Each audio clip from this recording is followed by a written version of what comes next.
Yo, what's going on, guys? We're back with another epic podcast, and I am Jack, and I am here with my good pal, Chris. Would you like to introduce yourself, my friend? Alright, lads! How's it going?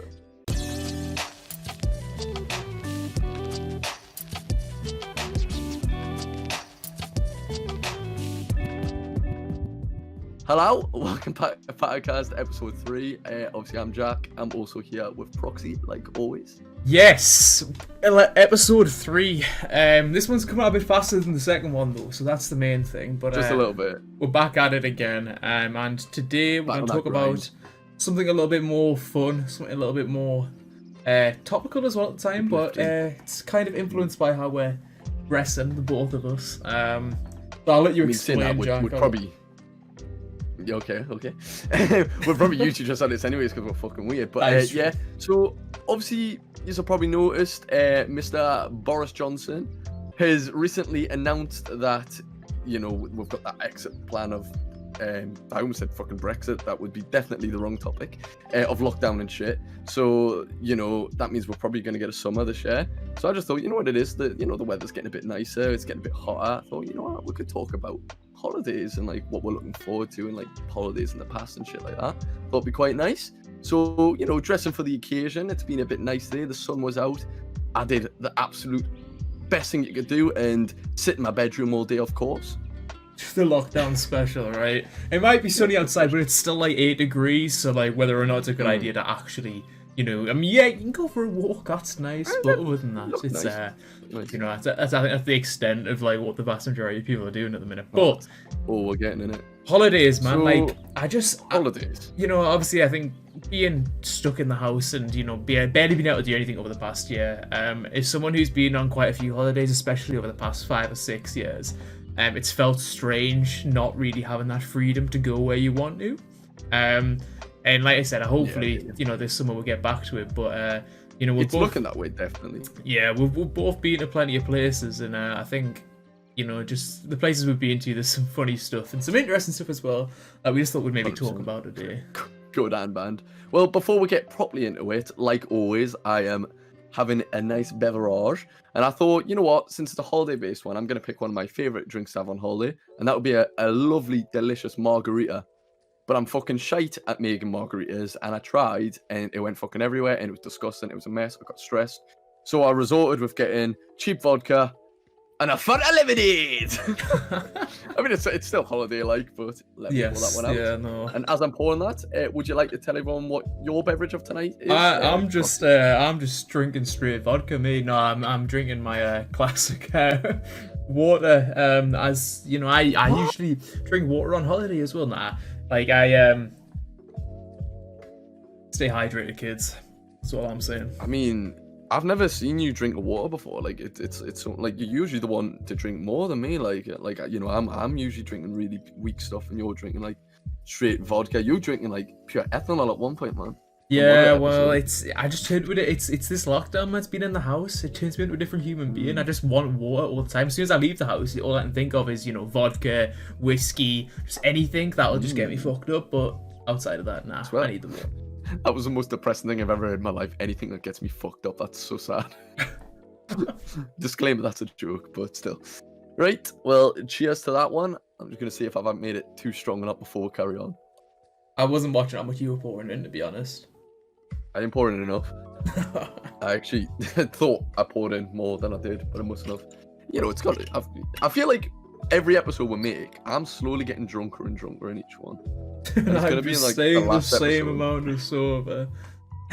And like you're gonna be completely sober. It's gonna be like episode like 20. I'm just gonna be strolling up like fucking like Pattercast. I mean, I don't know who the fuck talks like that when they're drunk, but you talk like that.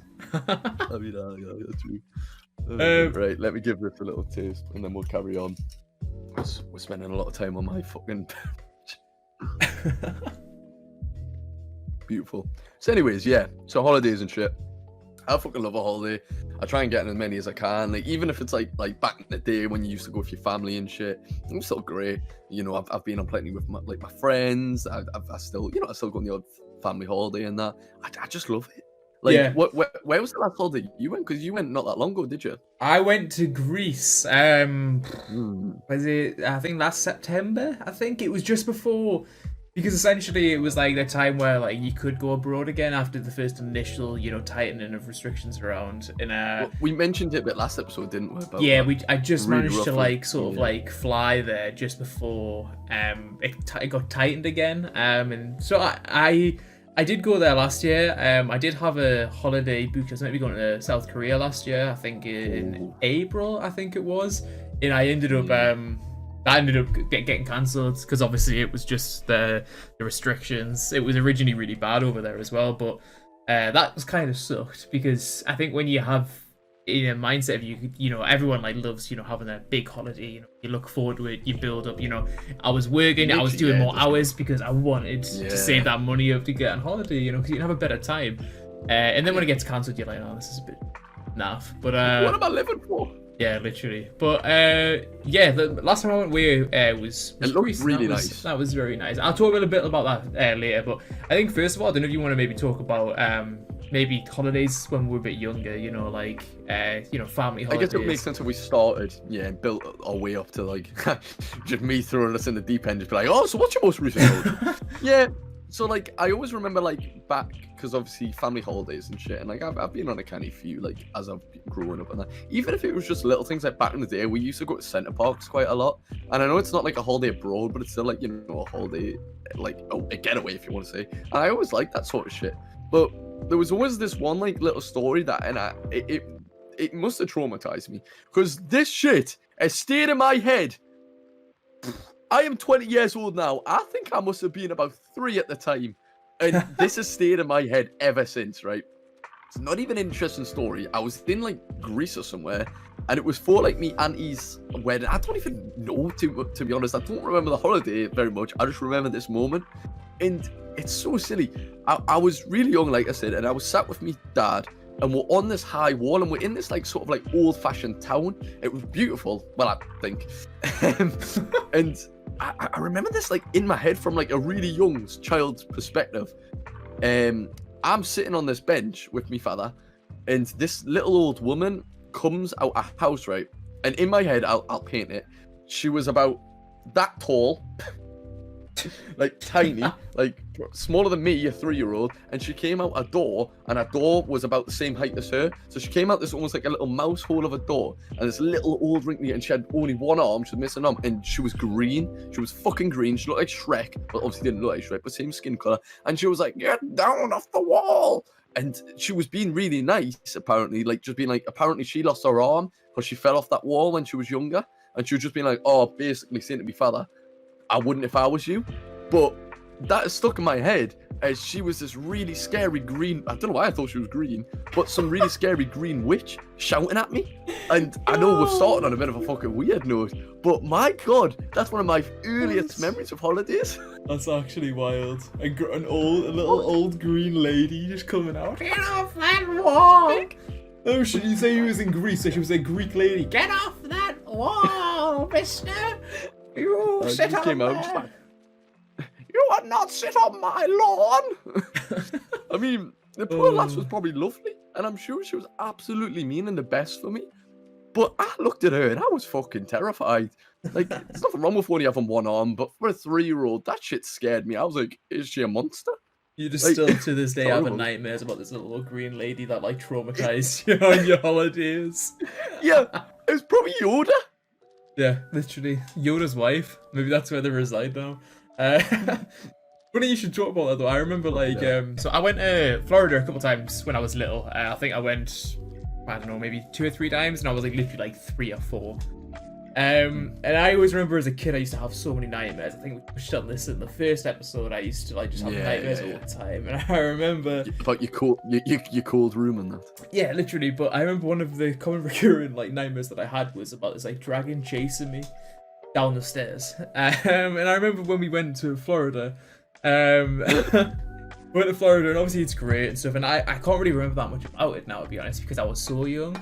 But I always remember, in particular, there was this Mulan parade going on, right? So you fucking love Mulan as well. yeah, I like Mulan, and it was great. and it was all good. And there was this giant, those like giant Chinese dragon things that they have at like Chinese New Year? Those like big dragon things, right? People, like several people underneath them, and they're making a go and everything. Oh, and I remember like you'd see that, and you'd be like, I was like, nah, I'm not, nah. I don't really want to see it. And my dad being the sort of guy that he is, he picked me up. Like, we were probably a couple like it was down these like big streets, and probably like a couple like rows back behind the front. And he picked me up and he walks to the front with it, and just like literally like leans me out like he's like fucking Rafiki holding out Simba at the start of The Lion King to this dragon, right? And I'm probably just beeling my eyes out, crying. And like it was, like honestly, like terrified for me life, thinking this dragon's gonna eat me or some shit. And like, your dad just buckled. Yeah, literally, probably just like creased. But like, I just remember that. It's like, I talk about traumatizing stories on holiday. One of my dragon was gonna eat you in Florida. Yeah, literally. But no, like like I said, I went a couple of times in Florida, and like I've been to Orlando since then. I love Orlando. I love the theme parks and stuff. Man. I just it's great. It's unreal. I love such a good place. All the nerdy shit that's there and everything. So. Oh yeah, not even embarrassed to admit that shit. But yeah, no, like I remember the other place that I went to a lot as a kid was my gran ended up getting a villa in Spain, so we ended up going there pretty much every year. And man, like that place, like looking like now as like someone who's 25 and like I can look at like maybe going to like a nice like villa every year, chilling. You can go have some nice food, and you chill in the sun. It'd be dead nice, get in the pool. Like, as a kid, like it was literally I would go out there and play on my GameCube like 12 hours a day. I'd be sitting there on Mario Kart because like it was just so weird. That. But like I think villas aren't really for kids, are they? Yeah. Like kids want slides, kids want like pools with loads of other kids and shit. Kids don't want to sit in a little villa. I mean, I'd love that now, but I get what you mean. But no, I just remember it just being like a sort of a really strange place. But one of the funny stories I've got about that is that there was another kid who actually lived out there, who lived 2 doors down from where my grand's house was. Oh yeah.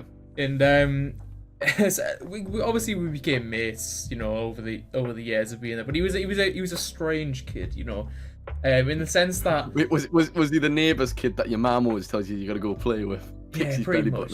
But yeah, one of them. But like the thing which I always said it was strange was as a kid I wasn't allowed to play on. When I was younger, I wasn't allowed to play on like 18 games or like watch 18 rated movies and stuff like that. Whereas this guy, this kid, he was called Connor, so we'll refer to him as Connor. We're just gonna expose him. Yeah, we're gonna expose him. Spanish Connor. So he essentially like had all of them, right? He had like GTA, which is great because I was going around he was an 11-year-old being like, let's go on GTA, man. Thinking you were class. Put the cheat codes in, it'd be unreal.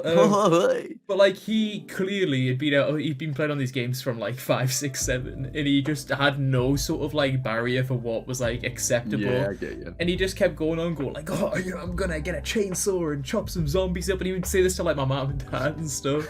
And it was like really strange. And then it's like, oh yeah, you go do that. You always had like loads of like BB guns and stuff, which again, it was something which I was never really into. But one day they at the estate they were building like a shopping mall centre thing, but it was kind of at the time where Spain was starting to slow down a bit with sort of people going out there, so a lot of the funding had like around the time the recession happened. So there was no money to like finish it off, so it just kind of ended up being this husk of a massive building. And like I always remember going out one year and it kind of came up to me. He was like, there's a homeless guy who lives in the shopping thingy. Okay. And like I was like, what? Like, because it was literally like this villa was in the middle of nowhere, right? It wasn't like it wasn't like in a city or anything. It was in the middle of nowhere, and we were just asked like, no, this is not, man. And then like I just kind of like brushed that off, back on my GameCube, on my Mario Kart. Okay, as you do. And then he just came around one day with another kid who was from Holland. I don't know, I can't even remember him, and they were like, oh, do you want to go find the homeless man? I've got some BB guns. And I was so shocked by it that I was just like, yeah, sure, let's go.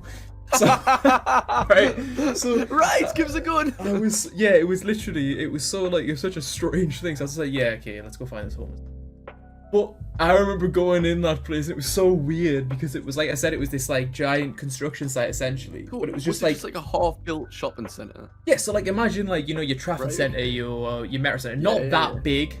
But Right, I would say, like, obviously. let's say, like, more of a specific example to us, but the Metro Centre, a specific like Yeah. mall in the Metro Centre, so like the coloured Right. malls. It's probably about the size of like the so coloured mall. the size It's of one of those. Pretty big. It's Which probably is got still enough, pretty big and probably got quite, enough I room bet in that'd be it for quite cool like to explore. 30 plus shops sort of thing. Yeah, that's sick. It was a big place, and it was strange because it was so. It was like, do you know when you've just got the construction up? So there's again upstairs and downstairs, but there's literally nothing in at all.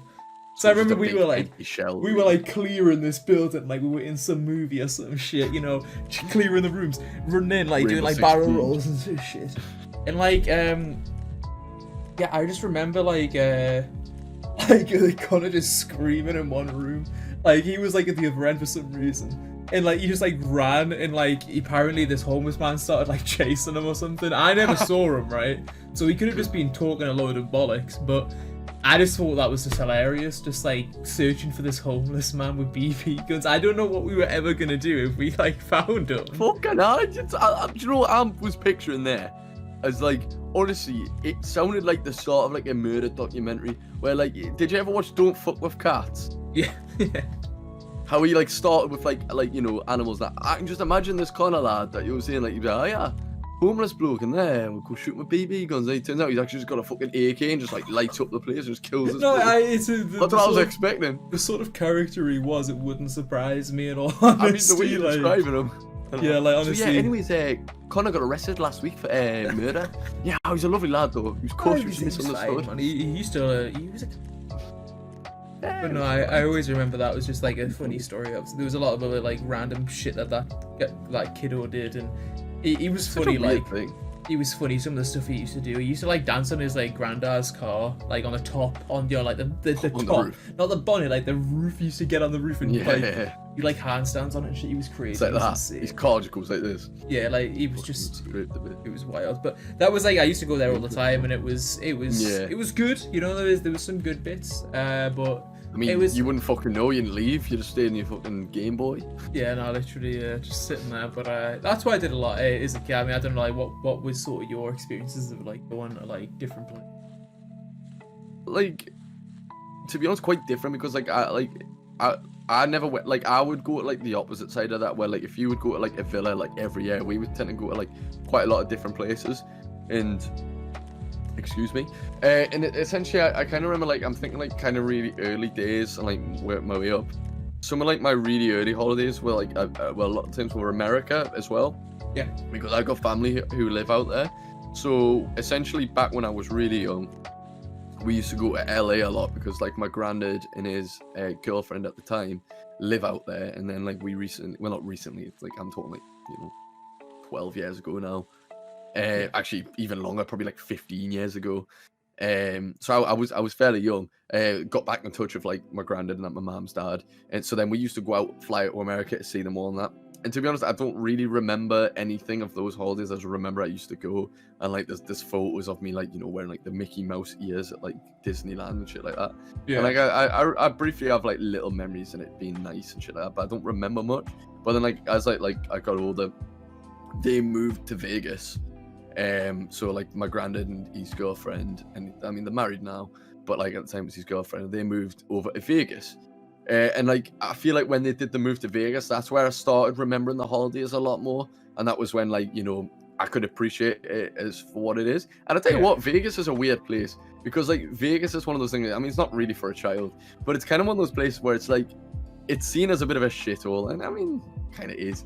But it's not at the same time. You like when you go to like the nice areas of it, it's a really nice place because like obviously it's very deserty, and that's when you go like the nicer areas. It's a lovely place, but it's obviously seen as like lad holiday, like stag do's, gambling, seedy, sort of like prostitution, like all that sort of shit. I mean, all that's there. It's a fucking dirty place. Like there's some absolutely lifted places, but there is some really nice places to it still, and I do always remember like getting there for the first time and being in the car. And my granddad used to have a car, and it was like convertible, so like the roof would come down, and we like just driving, and it's just hot, and it is hot there. And I used to walk around with like my little digital camera back before, like obviously I do photography now, but like back in the day I had like my little digital camera. Somehow thinking I was gonna be able to take nice photos as we're driving like down a motorway, and I always remember shit like that. They're always nice. I don't really have like particular stories from that age, but I just always remember it being really nice, and like little bits that pop in and out, like the dog and shit like that. And I remember this one time being really young, my granddad giving me coffee or some shit or tea, and I had like a fucking sugar rush, and I was like running rampage around the house. But I don't really have anything interesting like that because I was really young at the time. Yeah. But like I said, like away from like the sort of like abroad shit, we did used to go to like the likes of like Centre Parks a lot back when we were younger. And Centre Parks, have you been to Centre Parks before?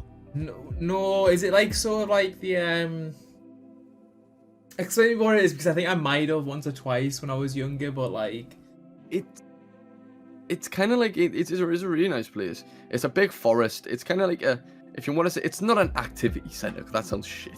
It's essentially where a lot of families would go, where you'd stay in like a lodge, like a wooden log cabin out in the middle of nowhere in a massive forest, where you can go on walks, bike rides, but then you could do activities like, you know, paintballing. They had a big open, it was lush. They had this like tropical paradise centre where they're like a swimming bath and like the arcades and that, and they have like all the water slides and shit like that. It was just a really, really fun place, and like we used to go there a lot. So like one year we'd go abroad, and the next year we'd go to, like Centre Parks or something. So we like interchange a lot.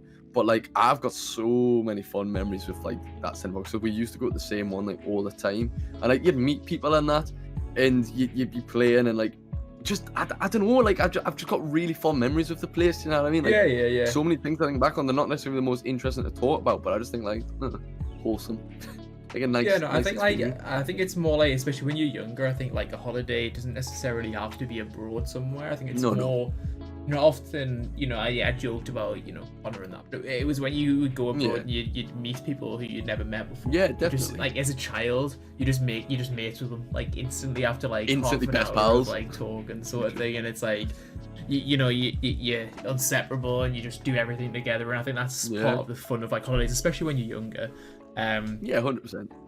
But yeah, like I think like after like that sort of like initial young sort of like holiday period, like I never really went anywhere else really, if I'm being honest. Like it was mainly just as a child. I went to Florida a couple of times, and then Spain, and then outside of that I didn't really go anywhere until I was probably about 18, to be honest. Right, really fucking hell. And then I think I've been somewhere 18. Was I 18 or was I 19? 19. I was 19, and then every year since I've been 19, I've been somewhere.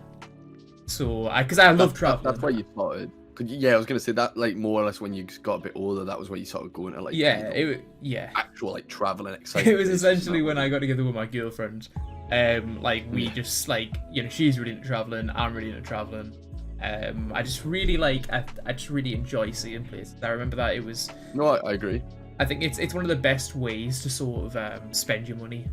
Because you know, you can get stuff that'll last you, you know, 5-10 years, but I feel as if like if you go on a holiday, the memories that you get from it and the experience that you have while you're on holiday are like the best way to just sort of like enrich your own life, in my personal opinion. I think it's I do somewhat agree with that. Not even necessarily just purely holidays. Like I think that stands for a lot of things. Like experiences to me are a lot like higher value than actual physical things a lot of the time.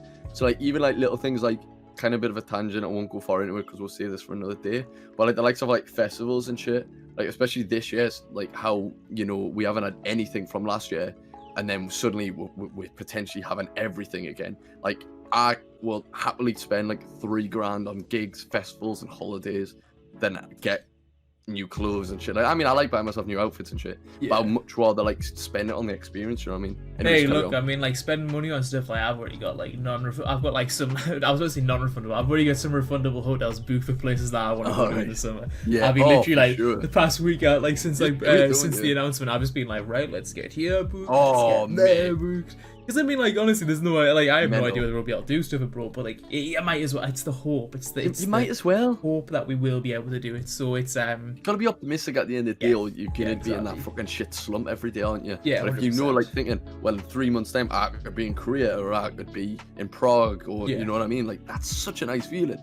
Yeah, no, 100%. But yeah, but anyway, going back to like, you know, after like my sort of like period of not really going anywhere, when I was 19, I went to Lanzarote, and I went to like a sort of resort. And it was strange because like literally, I'd never been to a resort before, like ever.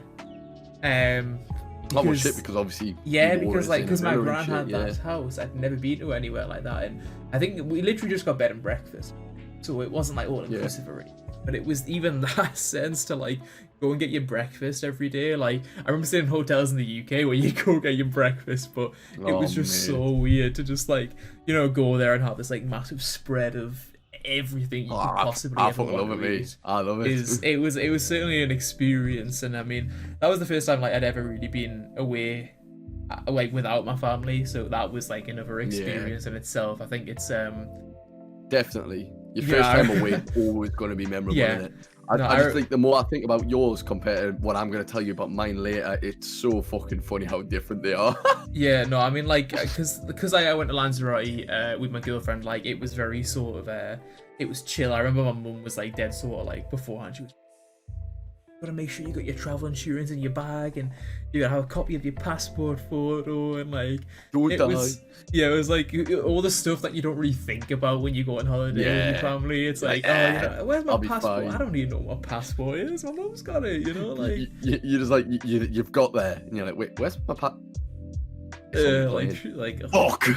it's just like making sure everything's in place. And I don't think like going to somewhere like Lanzarote was a relatively easy first holiday, and obviously I'll probably talk about a bit more where I've been since then, which I think were definitely, you know, higher learning curves to go into it, like, you know, like understanding how to like go on holiday in a specific place, because everywhere's different in the world, and I think a lot of Everywhere places, is very different. Everywhere is very different. Yeah, it's crazy. I think like airports and shit. a lot of places are so different though, like just the culture of like different countries, and it's definitely like I said, it's a learning curve, I think, travel, and I think I'm pretty well versed in it now. But yeah, like you can talk about your first you can talk about your first holiday. Mine was relatively like it was good. I enjoyed my first holiday, but it was relatively uneventful in the sense that stuff going wrong or like any crazy shit happening. It was pretty standard. Oh, that sounds really nice. Now we're just gonna do everything what you did there and just flip it on its head and give one of the most disastrous holidays I've ever had in my fucking life. So we're kind of like, I'll come back, like I've kind of skipped out a few of them, so this wasn't even that long ago. This was only like 2 years ago, because I just feel like it's better fitting. But it was my first like proper lads holiday. It was my first like proper holiday away from the family and shit, so I think I was like 18 at the time. Great time. But so we obviously went to Maga, standard. And there was I think it was about 8 or 9 of us or something. There wasn't loads of us, but you know, there was a group of lads. Essentially, we got nice hotel. Well, I say nice hotel, it's a bit of a shithole, but it did the job. Pool outside. It was a little apartment base. I love that sort of crack because I'm very much like I love being around my friends and shit, and I love the idea of like having like, you know, a flat or like an apartment with your pals. Yeah. So you know what I mean? So like, especially on holiday, like it wasn't just like hotel rooms. We had like, you know, a living room. We had a balcony. Oh yeah, we had, like, I think if I ever went, best. If I ever 100% went away with my mates, I would much rather be in like a villa of sorts than like a hotel, like separate hotel rooms, and then because I think it's more personal. You miss out on a lot. Yeah, you miss out on a lot when you're in just hotel rooms, because then you got to split off into pairs and shit. Are you still gonna have a good time? Yeah, it's gonna be fucking class. But like if you're in like I say ours, like an apartment sort of based hotel room, which they weren't even more expensive, it was a really cheap place. It was great because like we did have to split into 2 apartments, but it was still like, you know, at least you can have like 6 people in your room. And it was like even like dumb stuff, like I'm gonna tell a slight side story just quickly. And it's fucking disgusting, but it's hilarious still. Like even stuff like this, like I'm so pleased like we don't miss this sort of stuff because it's just fun. I remember one of the nights, my mate Dan, I don't even know if he's going to watch this, but my mate Dan had to get a later flight because I don't remember why, but he couldn't come on the day we came, so he had to come like a day later, sitting at him. So he got a flight over on his own, and the day he got there, it was so, you know, we're all buzzing the same, and that we were like, fuck it, let's get, I mean, we're getting steaming every day anyways, it's fucking mega, but we're like, fuck it, let's get even drunker. So it got to, we'd been out and shit, we'd had a night out, and then we'd came back, and then we just continued having afters in the flat and shit. We're all gone, we're all really drunk, and we're all sitting around the outside balcony. It was lush, I love doing that. We'd sit outside, you know, it's like 6 in the morning or something, but it's still warm, and we're all sitting around these tables. Excuse me. I'm playing like cards and like you've played Piccolo before, haven't you? The game. Yes, yeah. So like obviously it's the drinking game where like, you know, it tells you what to do. So I like that. I introduced that to the lads that holiday, and we all just played it for praise all the time. So we're all sitting there. My mate Dan was like, right, I'm fucked. I'm off the bed. See us. So we were like sound, and he was sleeping with my mate Tom in the living room, because the living room had living room chairs. It was pretty cool. So he was sleeping there. So we were like, yeah, that sounds like we're gonna stay out and keep drinking. So we're still going through like, you know, the fucking shitty vodka, still drinking and that, having a good time.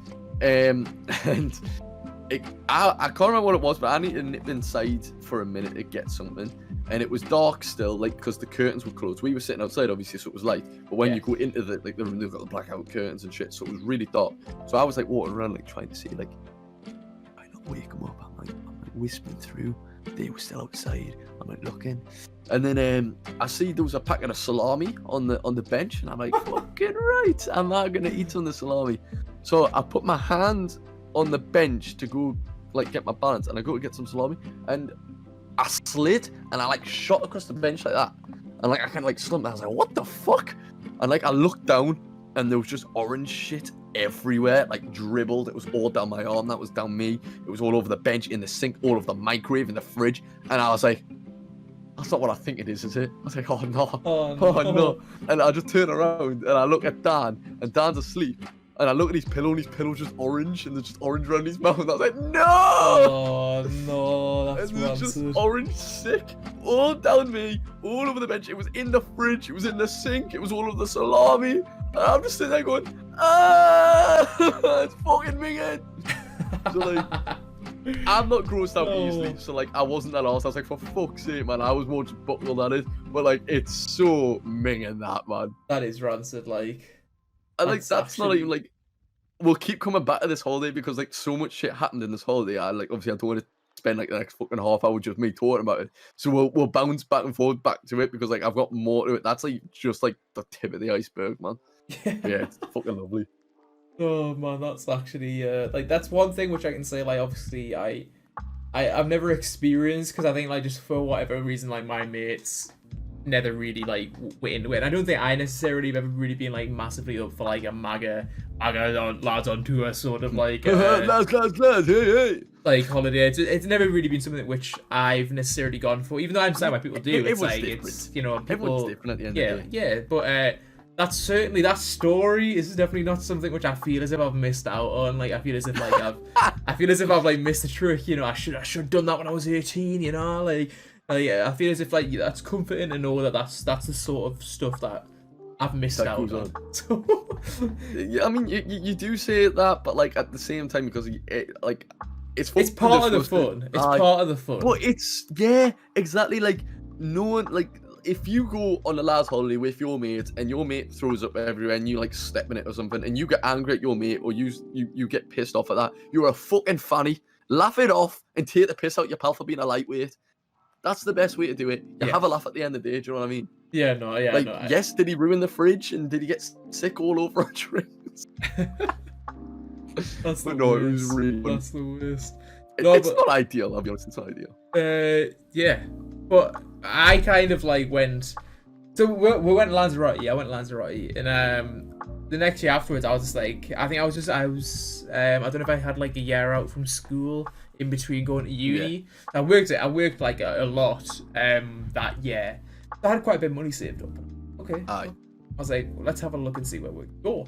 And I honestly, my girlfriend had never been to Orlando before, so I was like, Let's go to Orlando because I love Orlando. I would literally. Connor. It's one of those things that I would go every year if I could, but it costs too much money to go every year. And I'd rather go. I'd rather go see other places that I haven't been to. Fucking expensive going anywhere in America, man. It's insane. Yeah. So we were like, yeah, let's go there. And again, that holiday, although it was amazing, and like I said, I loved going to see all the new stuff because I don't think I'd been since I was. I don't know, maybe I hadn't been in like 6 or 7 years. So like obviously since you shot up the homeless man. No, that was when I was in Spain. But the last time I've been in Florida. Sorry. I made the comment about Connor, and that was fucking in Spain. Sorry, I've merged the stories together. No, but the references aren't even right. It's tragic, but no, like it was a little while. So I think like places like that, you see a lot of change. Yeah, definitely. In like what it is. Yeah, it's just awesome. Like I say, if anyone who's ever been to Orlando or Florida will probably attest to what I'm saying, in the fact that like it's just there's so much. Like if you like theme parks, if you like, I mean, like I'm a massive Star Wars fan, so you know I went to Hollywood Studios, which is like a Disney park. It's so cool. And one of the things which I didn't do when I was a little bit older when I went to Orlando was the fireworks shows, because it was, and even when I was a kid, because a lot of the time as a kid, you know, you're knackered by the time you get to 9, 10 o'clock. You're just tired, you just want to go home.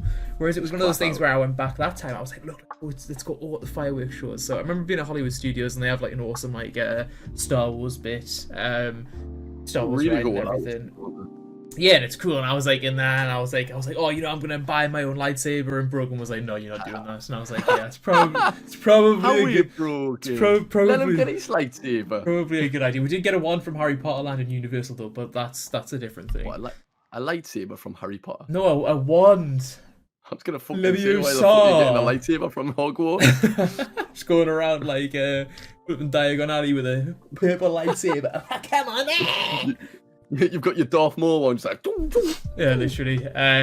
But what was I saying? Star Wars. So yeah. Anyway, I was at Hollywood Studios, and like I just remember the fireworks show was just epic because it had like all the music scores from the movies, and like me as just a massive Star Wars nerd was just like, oh, the music's awesome. Fantastic. Anyway, just going around the parks, like everything, like the music's just class, and it was just such a great holiday. But one of my funny stories from that holiday is the difference between like I think like maybe not necessarily the difference between the English language and the way that the Americans speak the language.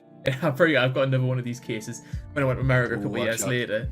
But you've cracked a few of my memories that I'm gonna follow up through now, because fuck me, I know what you're on about. I think anyone who is English can probably again agree on this.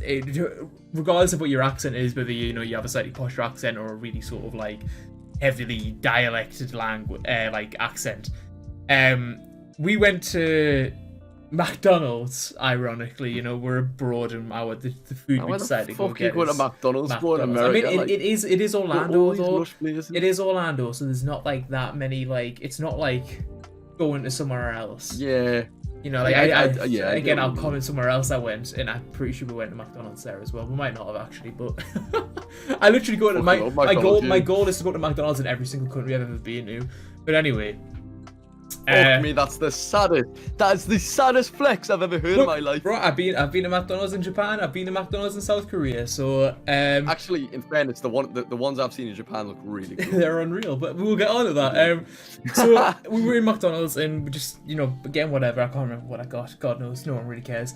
And we get our food. We'll go sit down, and I just remember obviously to start eating my food, and Brogan's like, oh. Like there's no burger in this bun, right? Which is strange, like you get a burger from McDonald's, you expect there to be a burger in there. Now, as an English person, I think the majority of us refer to as burgers. It's the meat. The burger's the meat, right? Would you agree with that? Would you call it a burger, or would you call it a patty? I mean, obviously, I'm not going to call it a patty. Exactly. But like, so if someone said like have a burger, I wouldn't have thought of it as the bun or like anything else. Like I would expect if someone said a burger, it's the whole thing. Yeah, but I wouldn't refer. Yeah, don't get me wrong. Like, if I was saying like, oh, I'm gonna go get a burger from McDonald's. I mean, I'm coming back with a quarter pounder or a Big Mac. I'm not talking about coming back with just the meat. But if I say I'm going to shops, if I'm going to like Asda to go get some burgers, okay, I go get the burger meat. You know what I mean? No, So- you're right, totally. So Brogan was really confused. She was like, there's no meat in this bun. Like, it just... So wait, so just hang on, just to adapt on that a bit. So what did she actually have? Just bun? Well, I think she probably ordered maybe like, I don't know, let's say for the sake of it, it's a quarter pounder, right? She ordered a quarter pounder. Just not, like, no changes or anything. It was meant to, the meat was meant to be in the bun. Yeah. And then we get back to the table. There's no meat in the bun. So it's just a lettuce. Yeah, it was just a lettuce, whatever, the shit in there, you know, whatever. And she's just confused. I'm like, oh, we'll just go back and we'll get it changed. So we'll go to the counter, and it was like I think the vast majority of the people who went in there were all women, and we go in and like Brogan goes, oh, I've just been given this, and there's no burger in the bun. And like they were just so confused. They had no idea what we were talking about. They were looking at it. They were just confused. Like they never like actually picked the bun up itself, but they were like they just didn't know what we were saying. They didn't know what they were saying at all. We were like, "There's no burger in the bun." Like French or something. Yeah, it literally as if I was speaking a completely different language to them. And then the woman who was totally finally like took it off us and like looked in. And then she just started creasing. She just like literally started laughing so much. And she just turned around and just screamed like, oh, this burger doesn't have a patty in it. And like every single person in that restaurant who was working there just started absolutely crying. Like it was like literally mass hysteria in this restaurant. And me and Brogan were standing there like, what the fuck's going on? Well, were you just totally sad there? We were just like... We've been literally trying to converse with you for about a couple minutes now, like trying to explain that there isn't a burger in this bun, and then they're just creasing about the fact that there isn't a burger in there. And we're just like, what is going on? It's so strange. It was really funny. It was funny looking back at it now, but it was so strange. It was so weird. The thing is that I don't understand with that sort of crackers, and like I've noticed this a lot as well. Like when I go over there, the Americans really, really, like a lot of the Americans I know and I've met over there, they really, really struggle with a Geordie accent, which in fairness to them, I do get it. I don't even have the strongest accent, but like, we do speak like fucking idiots. And I do understand. And like, especially my father, he speaks a lot faster as well. And like, we do talk fast, so I do get it. But like, one thing that I've never really understood is like, if an American was over here and an American was like, can I have an extra patty in my burger? I don't know about you, but I would know what that means. Yeah. I would know what that means. Just because I'm not American doesn't mean I don't know about American. Doesn't mean I don't watch American TV shows or watch YouTubers or like I know what that means. But then when you go over there and you say shit like I don't know, like I'm trying to think of like some other stuff, but like and the correction you're like, what's that? And you're like, I get you don't say that, but surely you know what it means. Because I know when you say shit, which is different to us, I wouldn't say it, but I know what you're on about. And I'm trying to think of examples. I can give you another one if you want, because I have another funny story from another time I went to America a couple of years later, because I went with my brother to New Orleans, because we went to go see WrestleMania, right? You know I'm a big wrestling fan, and we went to go see WrestleMania. Traveling to America for WrestleMania. Geez. Yeah, because that's like the biggest like wrestling event of the year. Oh, yeah. Me and my brother have always been massive wrestling fans since being kids, and we always said it would just be a mixture between hilarious and just like really cool. Yeah.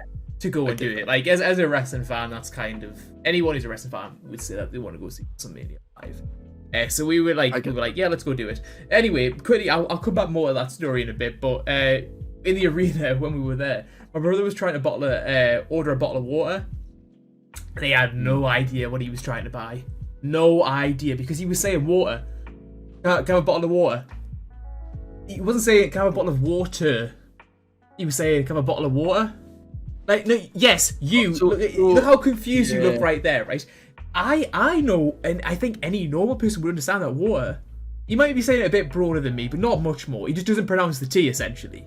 Yeah, well, but you'd still know the sort of like generalization of what you're on about. I kid you not, he said it so many times. And if the person who's serving him had no idea, they were so lost. And I literally had to, because I knew why he didn't understand, because my gran, as a kid, used to always tell me off for saying water. Oh, He always used to say, yeah, it's water. It's water. Pronounce it properly. So literally, I clicked in my head, and I was like, they can't understand it because he's not pronouncing the T in the water. I'm like, just because you got bad pronunciations, you can still get what someone's saying. yeah, literally. It's like, because obviously, I think it's part of like the northeasterly accent is that you don't pronounce T's in water. Well, I'm just trying to difference the word. And like, he was saying, "Bawla wala." Yeah, yeah. So he was essentially, obviously didn't say it like that. In that American guy's head, that was one word, I'm guessing. And it was almost like a bottle of water, but like bottle of water. So that's kind of like what he was asking for, is like a one-word bottle of water. Have you got a bottle of water? I sounded Australian there. But I just can't understand why.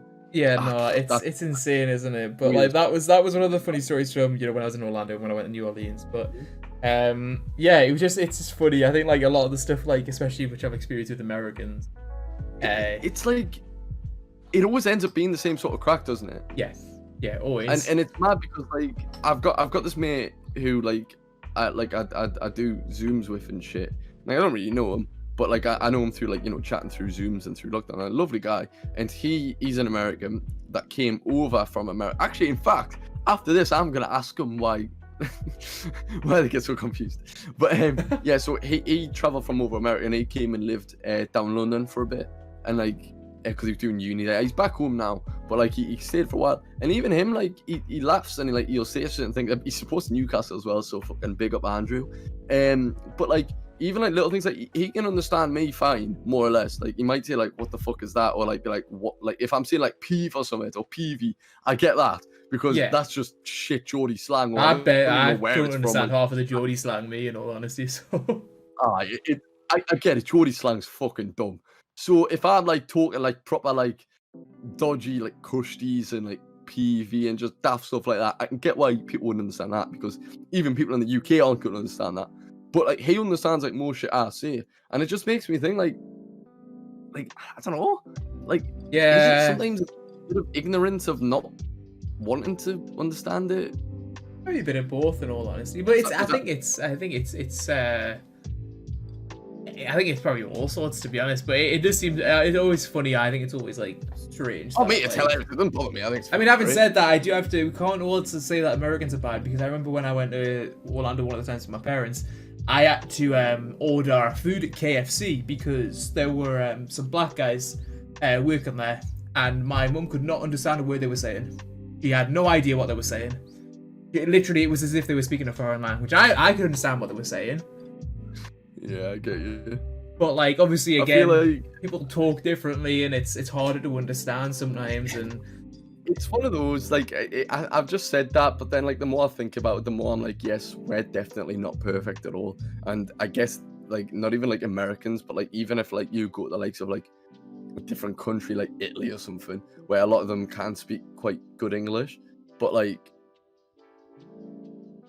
we're then the ones to be like, what the fuck are you saying? I don't get your accent. So at the end of the day, I guess it is just like, it depends where the fuck you go. Everyone's got a different take on it, but whatever it is, it makes me laugh a lot. Yeah, but let's we can go back to you and MAGA if you want.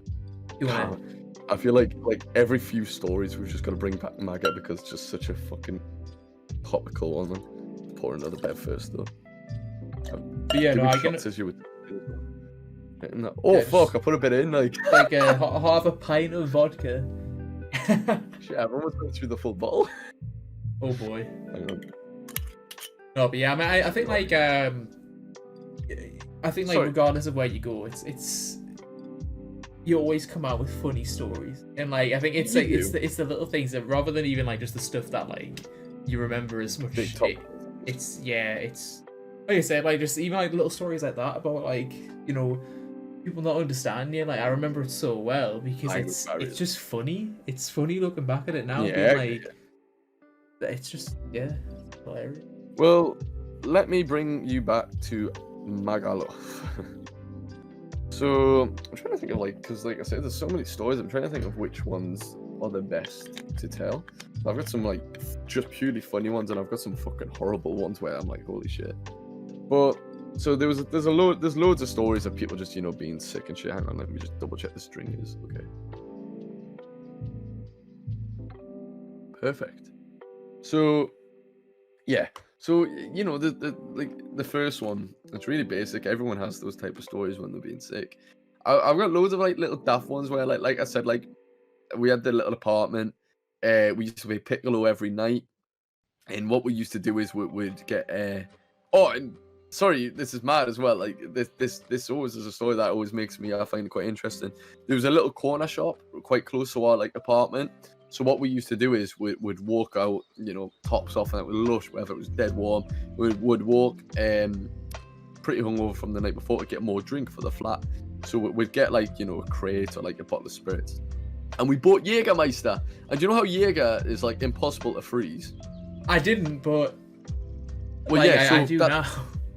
Yeah, there you go. So Jaeger and a lot of spirits like that, like they're not supposed to freeze. Like that's the whole thing with Jägermeister as well. It's like that you're supposed to serve it where it's been in the freezer for like 25 days, because it's like it doesn't freeze, and you're supposed to serve it at like -13. Yeah, it makes it more of like a syrup sort of thing rather than a. Yeah, I've had spirits where I'm meant to do.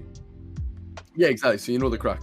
Well, it's impossible to freeze. Well, we froze Jägermeister solid in our fridge, which obviously is impossible, but we did. Your fridge? No, yeah. Oh wait, no, it was in the freezer. It definitely wasn't the fridge. So what temperature is that fridge at? You put your chocolate in there, and it's like literally not even chocolate anymore. It's just like a flipping like rock, a brick. No, so we froze it, but obviously that's impossible. So the more I think about that, the more as I think like how many snide brands of alcohol are out there that really aren't what you're drinking, because it was the Jägermeister logo, it was the Jägermeister bottle. Was that fuck Jägermeister though? Because that can't freeze. Yeah. You know what I mean? There's little shit like that where it's like, what the fuck were you drinking? Because you drink anything when you're out there. Like you get the shop girls that come around and they'll be like flirting with you and that purely just so you buy the drinks and that. I mean, I would never do it. I am not a simp. I will never understand why people will pay these girls money. Oh, mate, I don't know. Am I like a dickhead for this? But like, I'm going to expose all my friends right now. Actually, fuck them.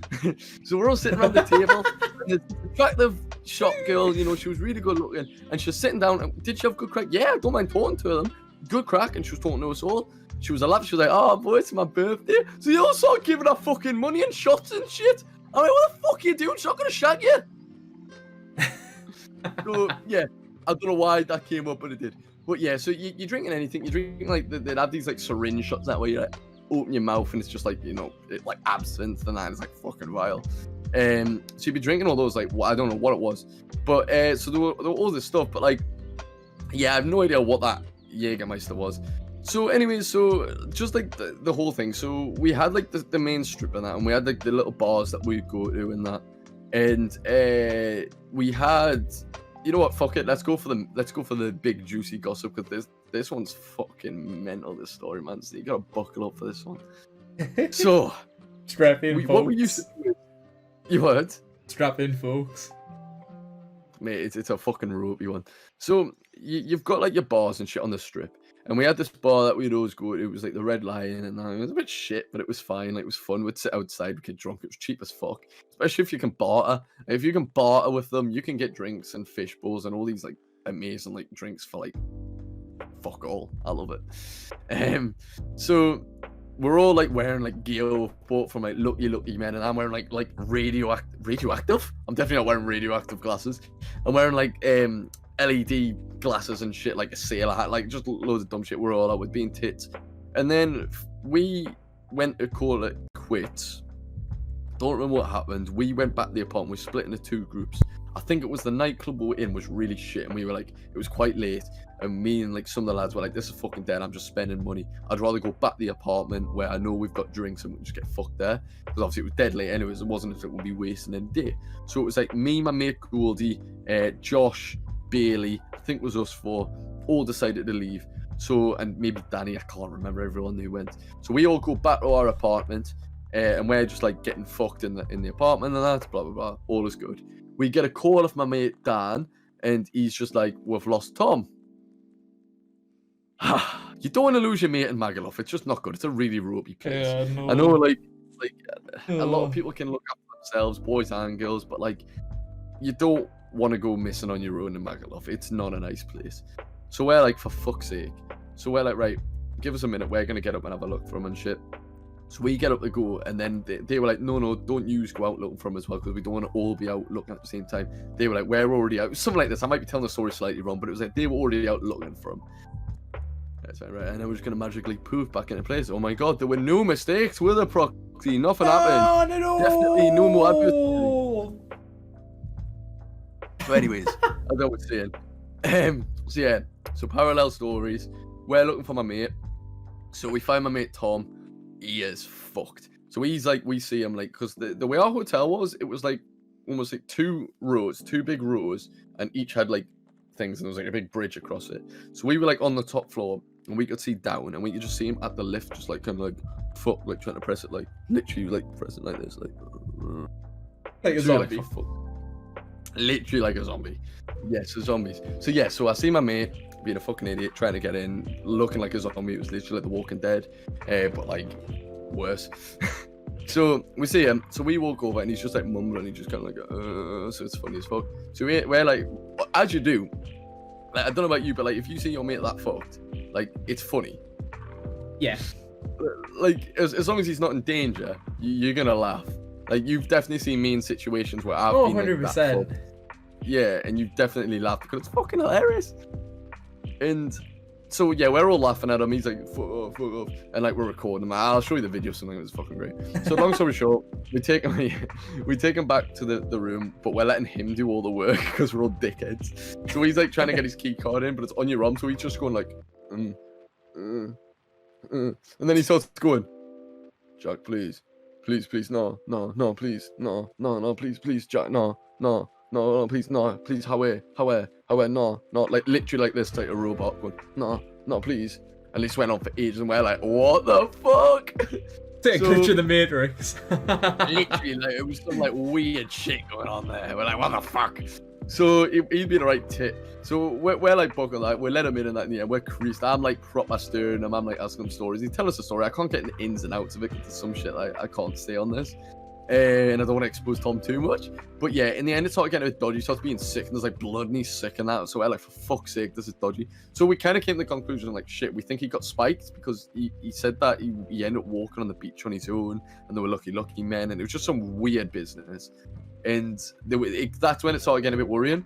So we were like, fuck. So in the end, like, he was really, really bad. He was like shaking a lot, and he was like being sick a lot. And there was, like I said, there was blood, and he's sick. So we were like, fuck. So we were like, do we call like a medic? Like, what do you do? Like, I don't want to overreact, but then when my mate's throwing up a bit of blood and he's like fucking hyperventilating on the chair, I don't want him to die. Do you know what I mean? So we ended up calling up like the hotel medic, if you want to say. This fucking massive guy comes, he's ripped to bits, and Tom's just going like, no, fuck off, man. Didn't want you here. Fuck off. And like just being a right tit. It was so funny. Where like Tommy's here to help you, and he's like, do I fuck need help? And just like being a right cunt. But he's fucked. And the guy in the end just said like, nah, like I don't know if he's like on drugs or anything, because obviously he didn't take it. But like he was like, I don't know if he is, but he'll be fine regardless. So just like put him to bed. So we're like, that's fine. So that was that. As that's happening, literally we put Tom like on the chair and shit, try and sober him up and that. We get a call from my mate. And he's like crying on the phone, and we're like, what the fuck? He's like, Lou's been stabbed. What? So, yeah. What? So I'm like, I can't remember who answered, but just for the benefit of the story, I answered the phone, and I'm like, what? And my mate's like literally like crying down the phone. He's like, yeah, Lou's been stabbed, and he's panicking. He's like, what the fuck? He's been stabbed. So we're like, eh? So we don't know what's happening. We don't know what condition our mate is. We just know he's been stabbed on Magaluf Beach. So we're like, holy shit, what do we do? So we're panicking. Like we were like, as you would be. Obviously, shit happens. That's kind of it for the night mainly. Because the rest of the night was us just kind of like worrying, and like, you know, we didn't sleep. We couldn't see him because he got rushed straight to hospital. We saw the other lads. His twin brother was in bits, obviously. It turns out in the end, what had happened was, I mean, it wasn't nice. So what had happened was they were on the beach. They went like skinny dipping, But one of the lads, Danny, didn't want to, so he was sitting on the beach and he was like looking after everyone's clothes. So these two lads came over. I think they were French or something. I'm not too sure. They had like an accent. And they were like chatting and they were all right at first apparently, and then they started getting weird where like one of them, like he was a big guy. He grabbed my mate's like t-shirt, and my mate Lou, like Reese and Lou, the twins. I mean, they're fucking ripped. They're big guys. They can like look after themselves. They came out, they were like, how? But they're also really nice guys, and they wouldn't like start fights. Do you know what I mean? And like, yeah, I've never seen them in a fight, but they could definitely look after themselves. So he's like, my mate's like, no, Howie, that's my t-shirt, and they're like laughing at first, and then the guy's just like, nah, it's mine, or something like that. I don't remember. And they get in a bit of a tug of war, and they're like, what the fuck? So then in the end, they're getting like a fight or something. I don't know exactly how it happened, but in the end, like both of them end up like punching this guy, like punching him all over. So that was that. And then, like I said, my mates aren't going to be the ones to fight. So, like, they've kind of, like, they've done it. And they're like, right, okay, we're done. We don't want to keep fighting a guy. It's whatever. So they go to walk away. And again, I might be telling the story slightly wrong since I wasn't exactly there and it was a while ago now. But what I remember what I'd been told what had happened, something like that. The guy ended up, like, running to a bin or something. And he grabbed, like, a smashed bottle out the bin or something. And, like, he ran. And, like, as he ran, like, Lou turned around or something and he slashed his stomach. And, like, from I can't see it because my camera, but it's like from like his like lower half, like halfway to like his belly button was just like slashed open. Jesus. So like, Christ. yeah, so like he went down, like, his intestines were like showing and shit. It was fucked. So it was like a proper like brutal thing. So he got rushed to hospital. And that, so poor fucking guy didn't even get a proper holiday. So that was a really interesting part of my guy. We go from me slipping and someone sick to me getting fucking shanked.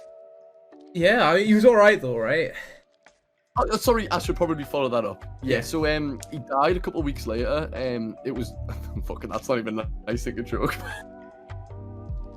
Oh man. I'm joking. I shouldn't joke about that. But yeah, he's completely cush. He might be watching it, probably not. But he's definitely sound today. He's just got a massive fucking caterpillar scar across in his belly button. But they had to like cut him open to kind of like almost like pull him from the inside so that he didn't have a glass in his intestines and shit. Yeah, that's fucking wild. Say though, seeing him in the hospital was funny as fuck. Like, obviously it wasn't. Like, it was horrible. But like, we were like, like.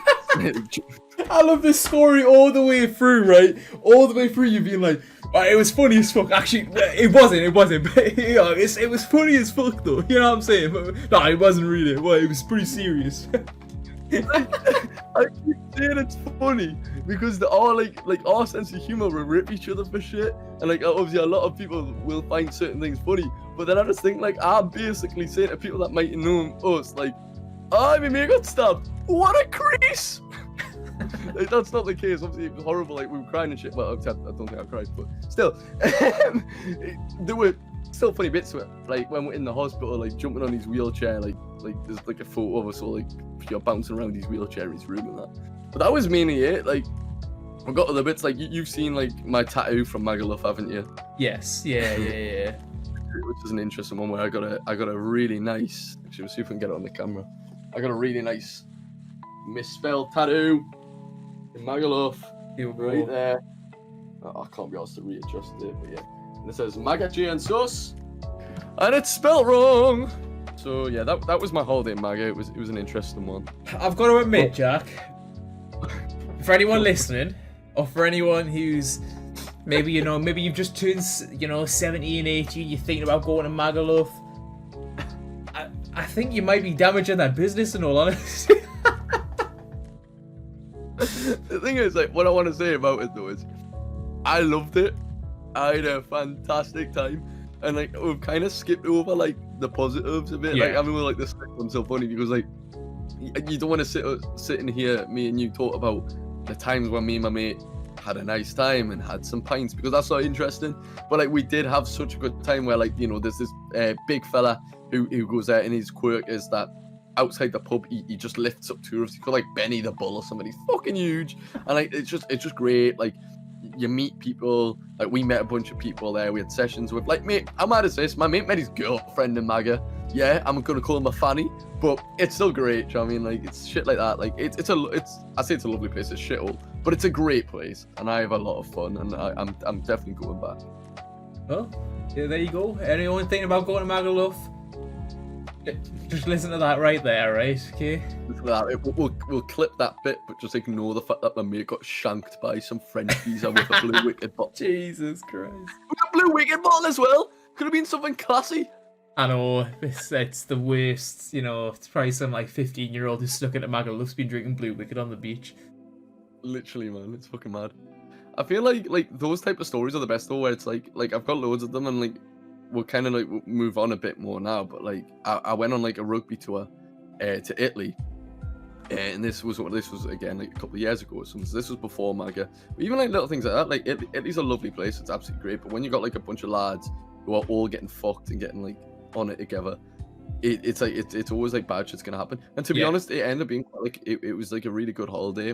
Like it was for the rugby, but you don't go for the rugby. And there wasn't really any negativity, really. Well, not that I can think of or explain. But like even little things like just trying to like meet people. We had a night where we went as hippies.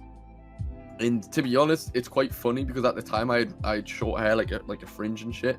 But now I've literally got like the long wavy hair, like down to like there now. You would have That's been literally perfectly suited. It would have been like, no joke. That's how you knew you wanted long hair. That's how you like literally looked yourself in the mirror. And you're like, holy shit, I like this, man. I'm like flicking the wig. I'm like, oh, hello, handsome. No, but like it is funny when I think about it because I look back at photos.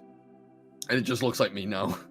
But yeah, so we had like a hippie night where like we all went out and like around like the towns and shit.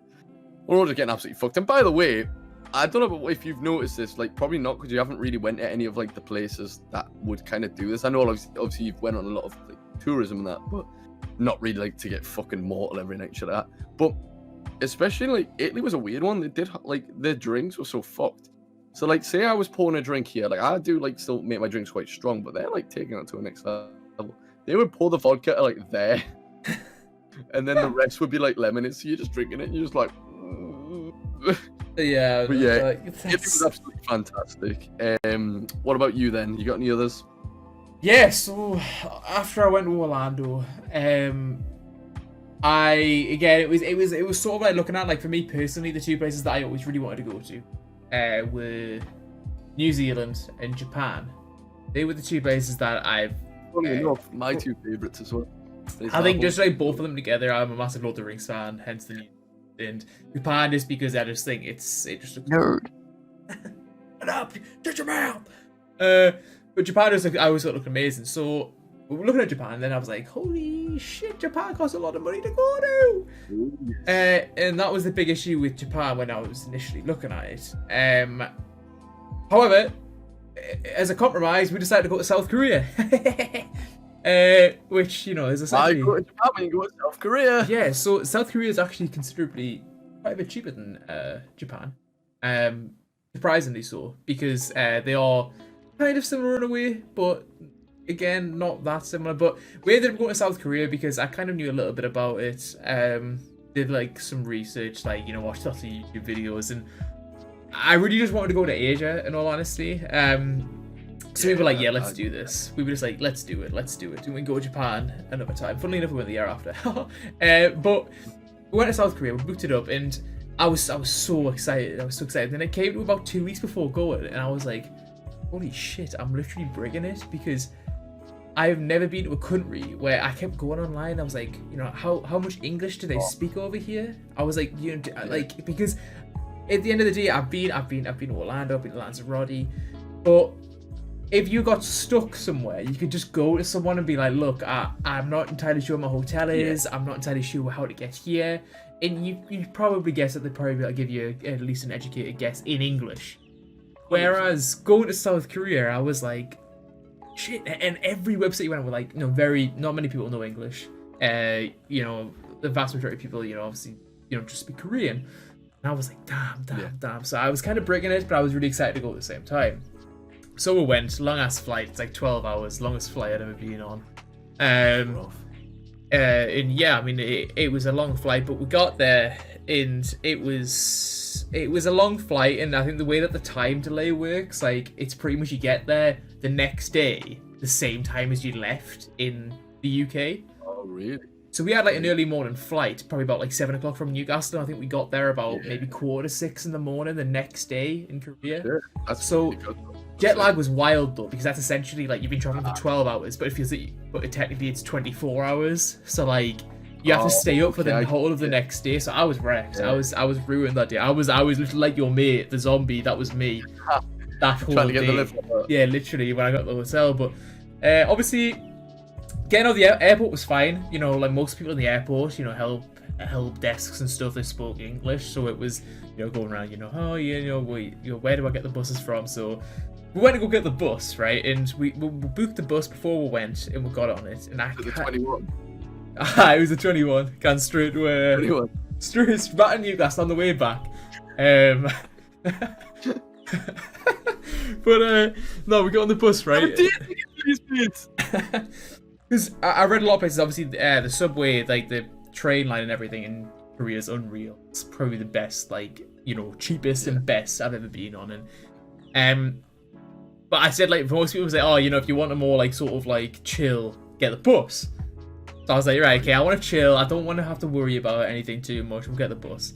So we got on this bus, and the driver, like, he was really like, and it's strange because he was really miserable. He was a really miserable guy, and he didn't speak a word of English. He knew no English at all. So my fear came true of being shit myself, being in a situation where, you know, I would like someone to speak a little bit of English, but they didn't. So, you know, I mean, in fairness, like, why should they? Yeah, exactly. So I said hi to him in Korean, and he was like, and we got on the bus, and we were like, oh, it'll be fine, it'll be little. Speaking of which, how do you speak?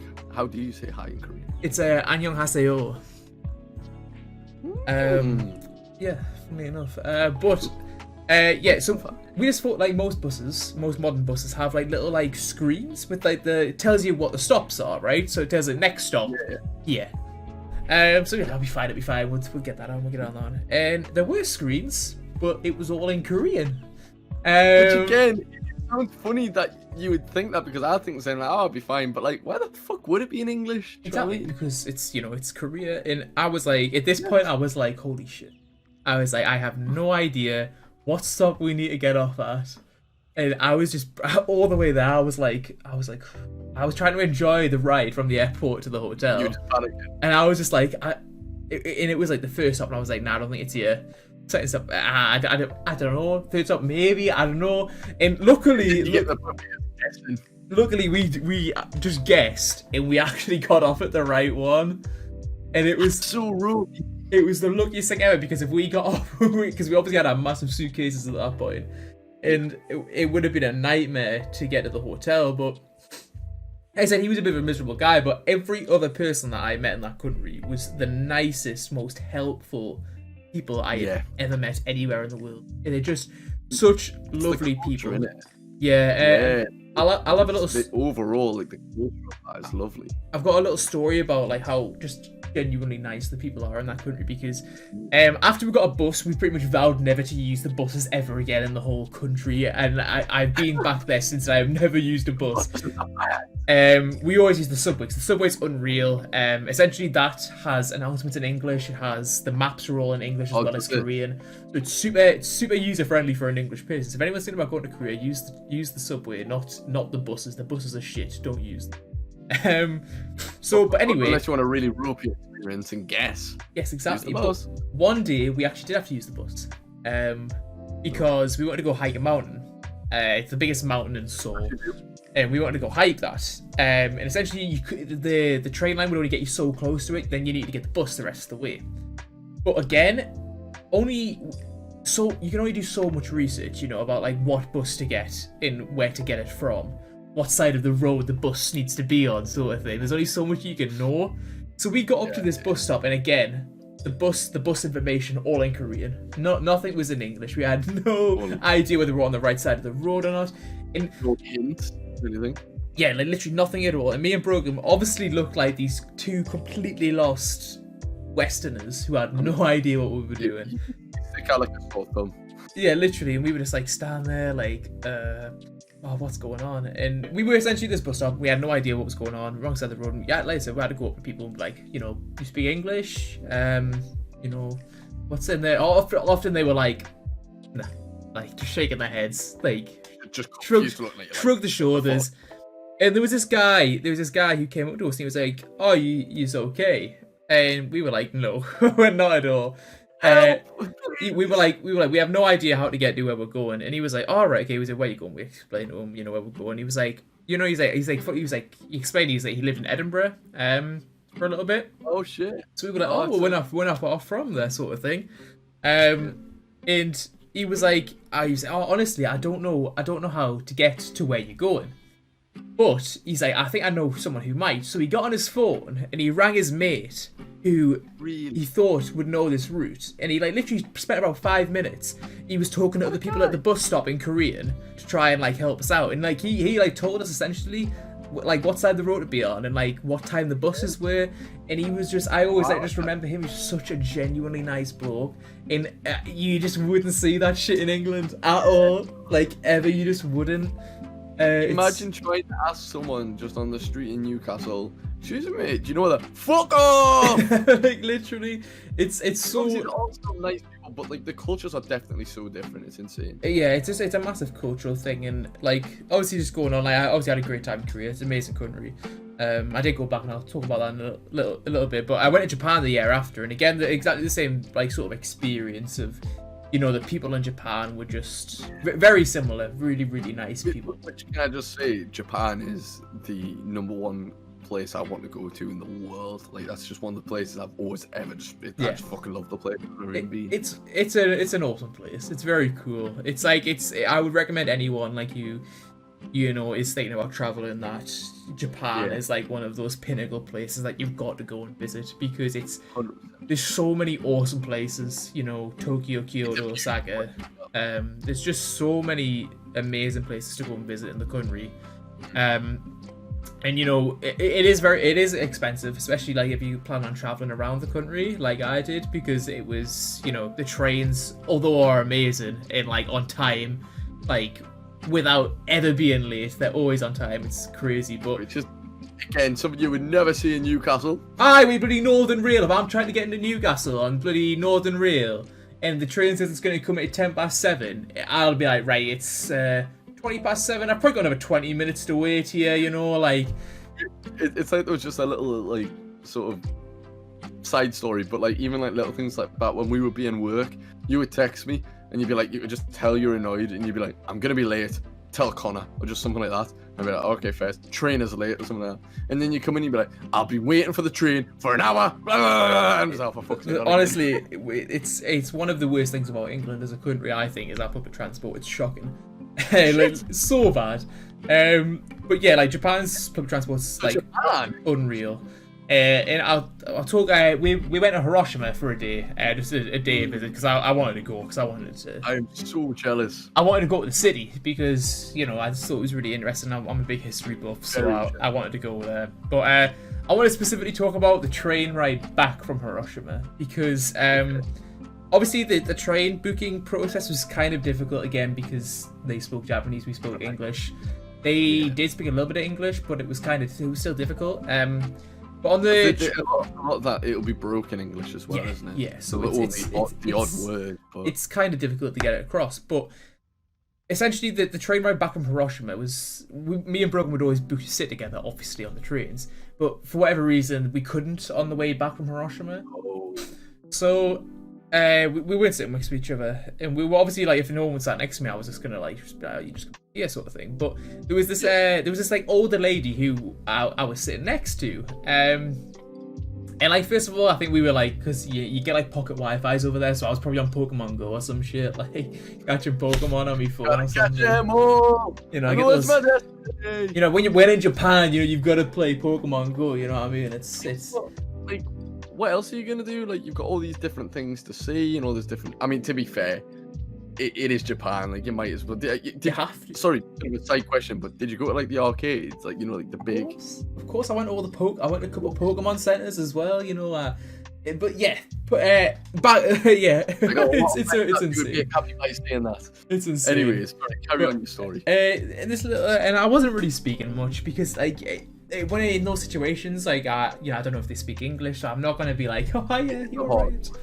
But then the lady started talking to me, probably like, I don't know, maybe 15 minutes into the train journey. And she was like, "Oh, where you from?" And she didn't speak great. Yeah, she spoke in English, and she didn't speak like amazing English. She spoke pretty good English. And I was like, "Oh, I'm from the UK," and she was like really like excited. She got really excited. But she was like, "Oh, usually when I speak to people from the West, they're usually from America."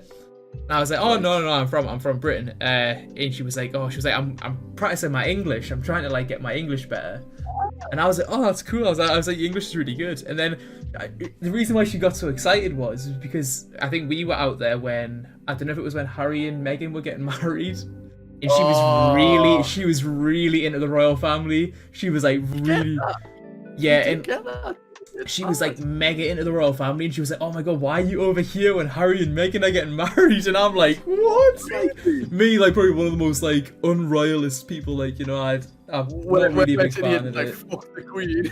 Yeah, and like I was just like, and she was such a nice lady. Like, we literally like pretty much talked for the whole hour train journey just about like, you know, me being in Japan. And like, it was just, she was such a nice person. It credits like how nice people in Asia are. I think it's just they're just really, really nice people. But yeah, it was just an incredible place, and I don't think I've necessarily got any sort of like funny stories in particular from Japan, to be honest. It's just more like just story like that to me, like hearing like that sort of shit, it makes me want to go back. Like I said, go back to Japan. I don't fucking mean that makes me really want to go to Japan even more. Like I said, like a bit earlier, Japan, like the Asian countries and that. Like I fucking love the cultures. I love this. I love like the way like the places look. I love the buildings. I just love everything about that sort of place. And like I've always wanted to go to Japan. It's always been my go-to. Where it's like as soon as I can go traveling properly, Japan's gonna be on it. Like I aim to go traveling a bit at the end of the year, which I don't know if I told you. But like me and my pal, we're trying to like, if it's doable, but it's only kind of like around like Europe, so like, you know, like sort of like Prague, and like I've got a festival in Prague, but that's like irrelevant from that. But like Prague, like, you know, Budapest, all that sort of like places, you know, it's a step, because like I've decided this year that as much as like, you know, I told all those lovely stories about MAGA and that and drinking, I love that sort of shit, but I also really like the traveling side of stuff. That's also a big part of what I love. So I've also decided this year that I'm probably not going to do like, you know, your stereotypical lads holiday, and instead I'm just going to do like the more like traveling around on like trains and shit sort of. Yeah. Holiday. But it's all just if it goes ahead, really. Yeah. That's really what I'm excited for a lot. No, I mean, I think it's like, it's obviously a really different vibe. I think both can be just as good as each other, you know, if completely different. Yeah. You get out of what you get out of it is like how much you want to like, you know, experience the places that you go into and sort of accept the culture that you're in and enjoy it for what it is. But yeah, like Japan's awesome, and I really love South Korea as well. I mean, obviously I often get, you know, I think everyone always asks me which place I preferred, and I find it hard to answer that question because I saw more of Japan than I have South Korea, because I only really went to Seoul when I went to South Korea. I'm sure they're both amazing. Both amazing places. Go to both of them if you can. If you know, they're both really, really cool places. And I went back to South Korea actually. I went back to Seoul with my girlfriend again and two of my mates 2 years ago now. The year before COVID. Yeah, that's how it's. We should start doing that. Like, you know, like BC and AD. We should start having like before COVID. we should have like that's what BC should be now. We should change like Fuck the BC, it's now before COVID. So BC, one BC, I went to South Korea again with my mates, and that was hilarious because I kind of feel as if that it wasn't a lad's holiday, but it kind of had more of an ingredient of just like I get that, because especially whenever you make it with like a couple extra people, especially some of your good pals, it's always going to be a bit messier than if you're just with your bird or if you're just with a couple of lads, you know what I mean? It's always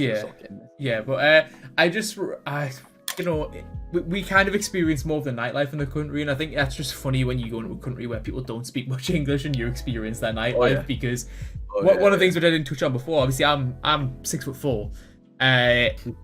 The height of the average Korean man is I don't know what it is, but it's not tall. So when it's like 5'5" or something. It's something ridiculous like that. So it was always funny when I was on the subways, like I could, if it was really busy, which it can get really busy in, you know, Korea and Japan, I'd be able to just like. We talk like London level busy. We're talking busier. Busier. It's pretty crazy. I asked that kind of more hype, like fucking. You knew the answer. I knew the answer. Fuck, what's that word called? Right, rhetorical question. Yeah. Because I definitely knew the answer to that because I have seen fucking videos and it's mad. Yeah, it's wild. And like, you know, you're very cramped up, but it was like literally like my eye level I could see from one side of the subway, like the train cart to the other, because it was like, I was so much taller than everyone there. It was so funny. You got a benefit there. Yeah, so it was alright. I could like kind of breathe above like this sort of like, you know, collective, like massive group of people on the subway trains. But when I went with my mates, we kind of did like more of the nightlife scene. So we went to. I remember one night we kind of like crammed in a lot of like nightlife just before we left the country. So 2 days before we left, we went to karaoke.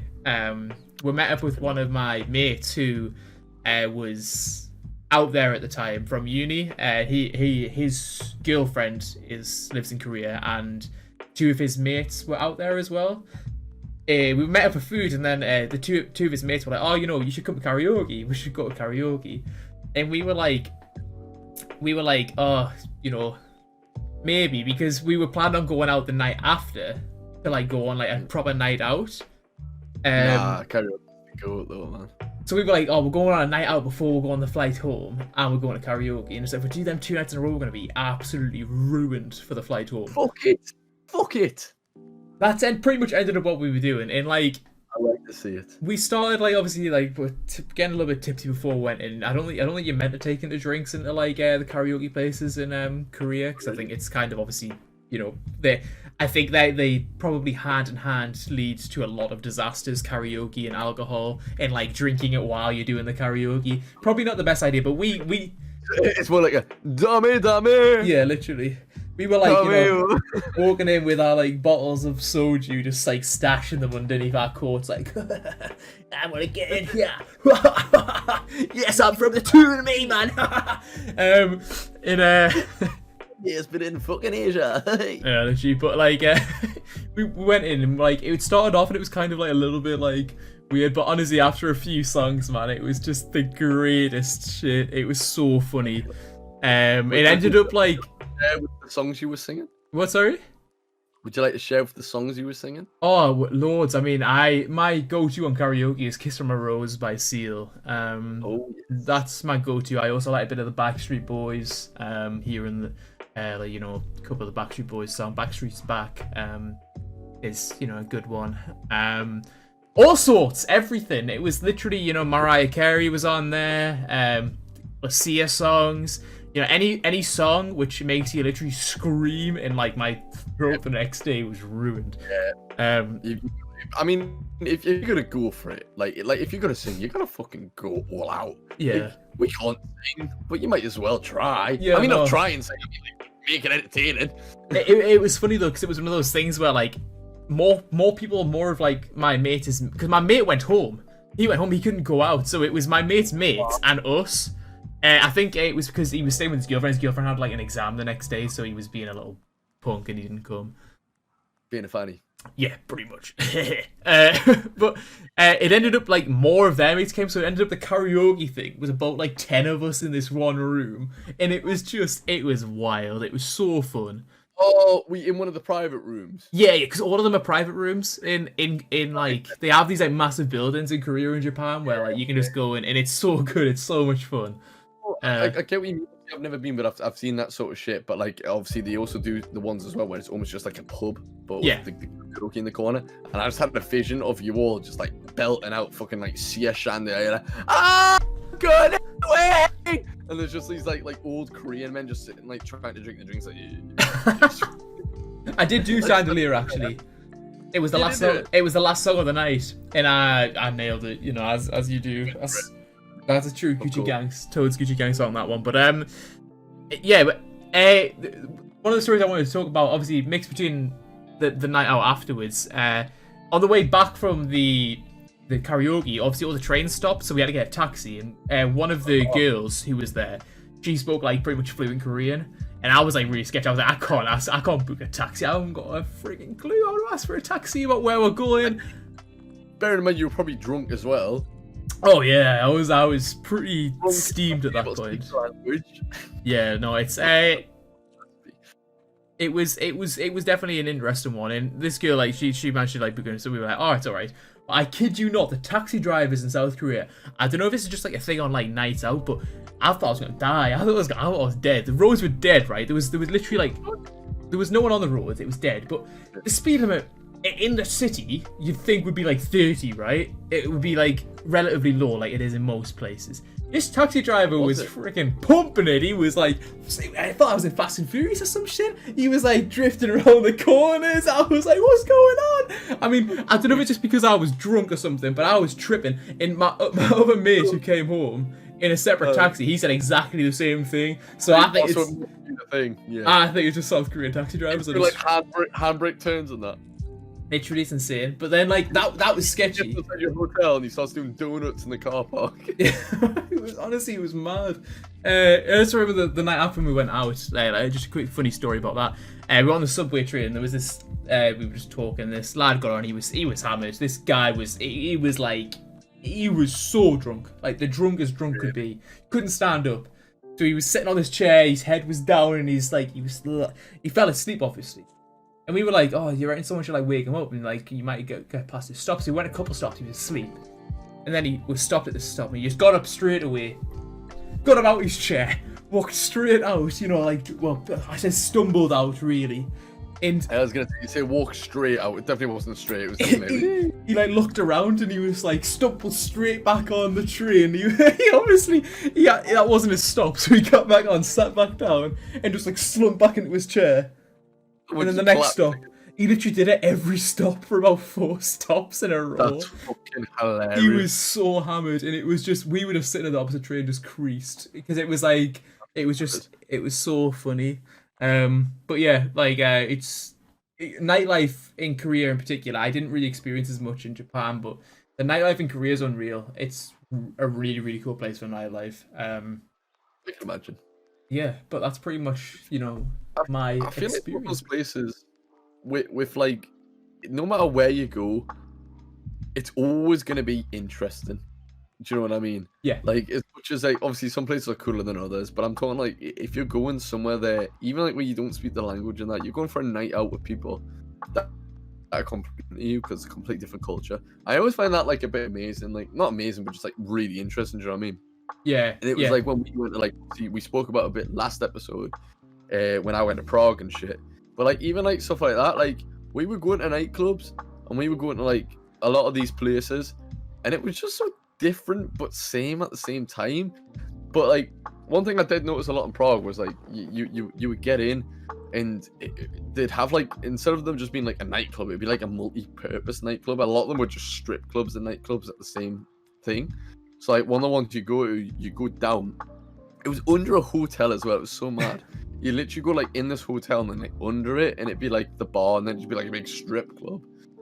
Girls like just like doing strips on the pools and that, like literally in front of you when you're ordering your drink. And then you go like down again and just be like a big nightclub. And what they would do is it's mad. It's really interesting.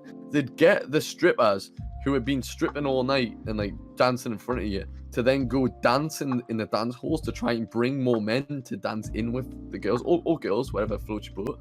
But they try and do that to attract more customers. Yeah. So like so there's this one girl, she was like she was a bit of older, bit of a MILF to be honest. But we all had it in our heads, we all thought she was a prostitute. Like obviously we weren't trying to buy her or anything, fuck that. But we just thought it'd be funny if we made like one of the lads like keep dancing with her and that. It was just so funny. So this went on for ages. And I'll never forget, it was just so odd. I thought we were gonna get murdered because, like I said in the last episode as well, Prague is a dodgy place at times. And we're all sitting around this table, and we met up with these people. They're all sound. We're just chatting. We're just drinking. Like we're all pretty drunk. And they had really good deals. That was quite cheap. And my mate was fucked. My mate was absolutely fucked. And like he wasn't ruining it because like we still had a good time. But it was like, you know, when you like get to the point where like I'm all for getting absolutely disgustingly smashed. But like, you know, when they start getting like concerningly drunk, and you're a bit like, right, okay. Yeah.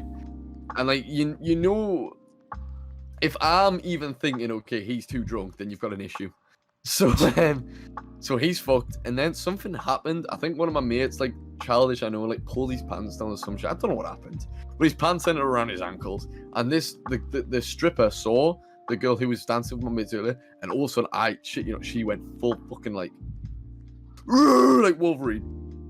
Literally, she went, you, and she was speaking like broken English, but she was like, you're fucking flashing, there's fucking girls, and she's like, wasn't speaking obviously English, she was speaking like broken English and like her language, but it was very like, it was like, you're flashing, get the fuck out, security, get the fuck, and it was like hot, like man, and we were like, ah! Like she went akka, and like, in the end, like he got like thrown out and shit. It's just bonkers, but you're all right. It's very different, like nightlife. Even anywhere you go, like Prague's not that far away, but it's still completely different to what we've got in the UK. Do you know what I mean? I mean, mind you, I think this is just some advice for some listeners and some watch. I wouldn't advise pulling your pants down in any country in a club. To be honest, I think you might get the same reaction. But you know, who knows? He didn't have his cock out. He didn't have his cock out. To be fair, it was just his boxers, which is why I feel like if he had his cock out, I feel like I get it. Yeah. Fair off, kick off. Yeah, that's disgusting. Get your cock away. But it was just his boxers, and as much as it's like you should probably not do that. But it wasn't, in my opinion, it's not that bad. But like from the reaction we got, we had just killed our fucking daughter in front of her. It was mad. But like, I'm not defending my mate. My mate was being a fucking tit. It was his fault. Yeah. But yeah, it's just a bit crazy. So that was that. Like, we've had some really interesting stories. What have you got planned then for? Because obviously now Bojo's announced that we could potentially have holidays this year. What you got planned? I want to go back to Japan. Funnily enough, I really want to go back to Japan. I was like, just come along, just tag along. I'll do it, like wait. But like, I think because my trip to Korea got cancelled last year, I do have a little bit more money than what I would have had, and essentially I've just been working the past like year and a half to like for the intention of going away. Yeah. So a couple of things, I've got a couple of hotels booked there, cancelable, of course. So you definitely still planning on going to Korea then?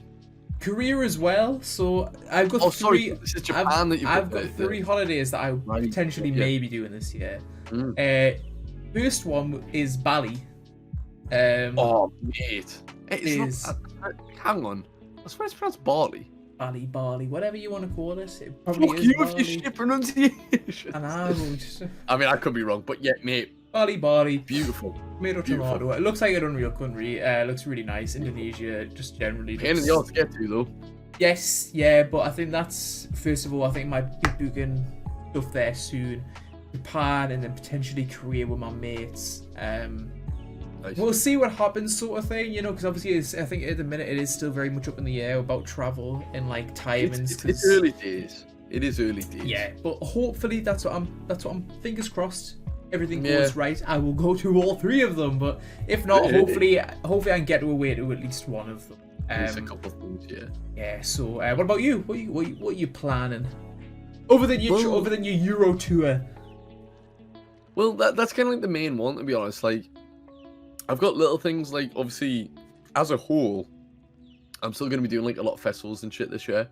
And like, I know that's kind of like different from the question because obviously a lot of them are in the country. But there's this one that me and my mate McCabe,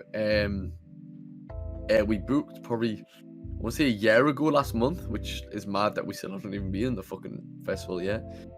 Rock for People, and that's in Prague. So again, as much as I've just been talking about Prague earlier, we're supposed to be going back to Prague. Yeah. And that should be class. So like, if that happens, that'll be really good. But I just don't know if it will happen because it's very close to the day where we're allowed to go out and shit. So who knows about that? But then after that, the only thing I'm really planning on like leaving the country is like the debate was I was either going to be going to Maga.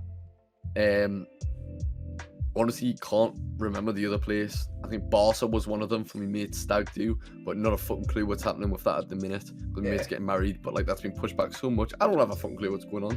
And then we've kind of settled on like me and my mate McKay, but like I said earlier, we're gonna go a bit traveling around like Europe and shit.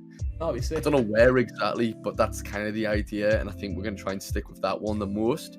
So Yeah. realistically, it's probably gonna be like, you know, Budapest, Prague, wherever the fuck we fancy. I really want to make it back to Italy as well because it's a lovely place. But I guess we'll just see. Do you know what I mean? I know that's all we can do, really, isn't it? And I hope that you know, anyone watching who's planning on going away this year, hopefully, fingers crossed, we can all get somewhere at least. Hopefully by the end of the summer. Centre Parks. Yeah, if not, I'm sure we can go to Centre Parks.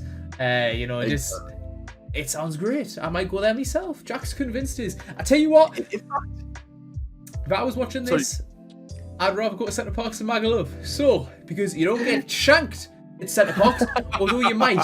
But who knows? Who knows? Who really knows? Bears going around the forest, isn't it? That's true. Very true. Anyways, so that was that. Bit of an like a bit more upbeat, apart from my mate got fucking shanked, but he's alive, so it's gosh. A bit more upbeat from the last time, even though, you know, we try to be optimistic. So that was that. It kind of brings it to a wrap then, doesn't it? Like, Yeah, nothing I think else so. you really have to say there. No, I think that's pretty much that. I mean, like I said, holidays, great, awesome. I hope we get to go. You can talk all day about holidays because it's just so nice. 100%. So fingers crossed for the next holidays, and let's hope we can all be optimistic enough and like just hope that shit goes ahead this year. And realistically, we could all have some class holidays in 2021 and have a fucking belter of a year. But until then, I guess we'll just have to wait and see, and we'll figure out what the fuck we're going to talk about in episode 4. Yeah, like I said, until then, until you're waiting for your holidays, just keep tuning on into Pattercast because, you know, that's realistically all you've got to do right now. You've got nothing else to do other than listen to me and Jack. So, like I said, thanks for watching. So anyways, Jack can go clean up his mess that he just made by dumping his bottle on the floor, and we'll see you in episode 4 then, I guess. Yeah. Catch you in a bit. Ta-ra. See you later.